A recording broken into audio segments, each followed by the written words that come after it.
ខ្ញុំសម្លឹងមើលថាប្រមាណមើលថាតើសង្គមជាតិរបស់យើងសប្តាហ៍ថ្ងៃនេះមានស្អីដែលជាកិច្ចការចម្រូងចម្រាសដែលខ្ញុំចាត់ទុកថាជាកិច្ចការអត់ប្រយោជន៍ខាតពេលវេលាសម្រាប់យើងតែម្ដងបើយើងនៅតែរវល់រឿងនេះយើងនឹងជពុបជើងដួលនៅថ្ងៃណាជាថ្មីម្ដងទៀតអានេះខ្ញុំត្រូវតែដាច់ខាតអត់ឲ្យមានមកចឹងកិច្ចការទី1ដីនៅស្រុកខ្មែរមានបញ្ហាចឹងខ្ញុំត្រូវចុះបញ្ជីដីនេះដើម្បីបញ្ចប់វិវាទភាពមិនច្បាស់លាស់ផ្ដល់នូវសុវត្ថិភាពផ្លូវច្បាប់ក្នុងការគ្រប់គ្រងអចលនទ្រព្យដើមអាណត្តិនេះយើងមាន5លានក្បាលដីដើម្បីចុះបញ្ជីឥឡូវយើងសល់តែប្រហែលថ្ងៃនេះអាចសល់ក្រោម10000ក្បាលដីទេ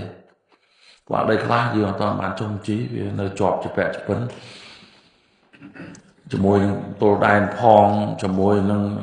បងប្អូនជាប្រដ្ឋគាត់មិនទាន់ចុះសំណងនេះផងក៏ប៉ុន្តែពី5លានចុះមកក្រោម10000ក្បាលដីខ្ញុំគិតថានេះគឺជាជោគជ័យដ៏ធំមួយហើយយើងបានបិទបញ្ចប់យុទ្ធនាការនៃការចុះបញ្ជីដីបង្ហើតរបស់យើងកម្ពុជាគឺមាន14លានក្បាលដីទាំងឯកជន